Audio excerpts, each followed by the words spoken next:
নতুন স্মার্টফোন কিনবেন ভাবছেন? তাহলে এবার কিন্তু একেবারে জলের দামে স্মার্টফোন কিনতে পারেন। নমস্কার, আপনারা দেখছেন কলকাতা টিভির সঙ্গে রয়েছি আমি আয়ুষী। নিয়ে চলে এসেছি আরো একটি গুরুত্বপূর্ণ খবর আপনাদের জন্য। প্রতি বছরই স্বাধীনতা দিবস উপলক্ষে যে ই কমার্স সাইটগুলো রয়েছে, যেমন অ্যামাজন, ফ্লিপকার্ট, ওদের কিন্তু কোনো না কোনো ডিলস বা অফার্স এর কিন্তু একটা ব্যাপার থাকে। এই বছরও কিন্তু 7ই আগস্ট থেকে অ্যামাজনের গ্রেট ফ্রিডম সেল 2026 শুরু হয়ে যাবে, এবং যারা অ্যামাজন প্রাইম মেম্বার থাকবেন তারা কিন্তু 6ই আগস্ট থেকে সেই সেল থেকে জিনিসপত্র কেনাকাটা করতে পারবেন। প্রতি বছরই দেখা যায় স্বাধীনতা দিবস উপলক্ষে যে প্রতিটি ই কমার্স সাইট রয়েছে যে অফার্স বা ডিলস গুলো দেয়, সেগুলো কিন্তু সত্যি ভীষণই লোভনীয়। স্পেশালি ইলেকট্রনিক্স বা জামা কাপড়ে কিন্তু বিশেষ ছাড় থাকে।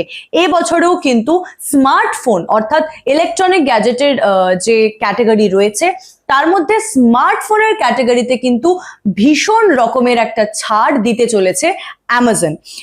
OnePlus 15 এর দাম 89,999 থেকে কমে 81,999 টাকা হতে চলেছে।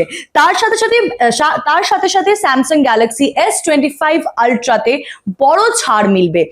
85,999 টাকার মধ্যেই কিন্তু স্যামসাং গ্যালাক্সি S25 আলট্রা আপনারা কিনে নিতে পারবেন। ফ্ল্যাগশিপের পাশাপাশি আপার মিড রেঞ্জের যে স্মার্টফোন থাকছে সেখানেও কিন্তু আকর্ষণীয় ছাড় মিলবে এই গ্রেট ফ্রিডম সেল, অ্যামাজনের গ্রেট ফ্রিডম সেলে।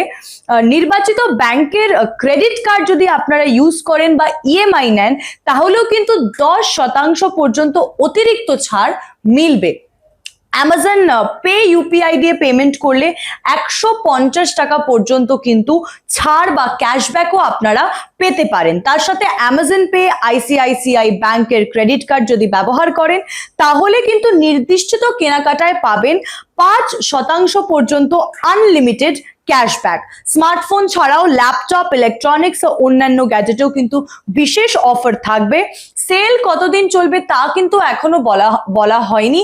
দেখা যায় সাধারণত যখন অ্যামাজন গ্রেট ইন্ডিয়ান সেল বা অ্যামাজনের গ্রেট ফ্রিডম সেল চলে বা ফ্লিপকার্টের কোনো সেল চলে, সেই সেল কতদিন চলবে সেটা কিন্তু ডিপেন্ড করে ওয়েবসাইটে কতজন মানুষ যাচ্ছেন, কতজন কেনাকাটা করছেন, একেবারে তার উপরে। সেই জন্যই 7ই আগস্ট থেকে কিন্তু সেল শুরু হবে। শেষ কবে হবে তা নিয়ে কিন্তু এখনো কোনো খবর নেই। অর্থাৎ আপনি যদি নতুন স্মার্টফোন কিনতে চান তাহলে আর মাত্র কিছুদিনের অপেক্ষা করলেই কিন্তু একেবারে কম দামে, জলের দামে নতুন স্মার্টফোন আপনারা কিনে নিতে পারবেন। আরো খবরের জন্য চোখ রাখুন কলকাতা টিভির পর্দায়। রাত দিন 7 দিন।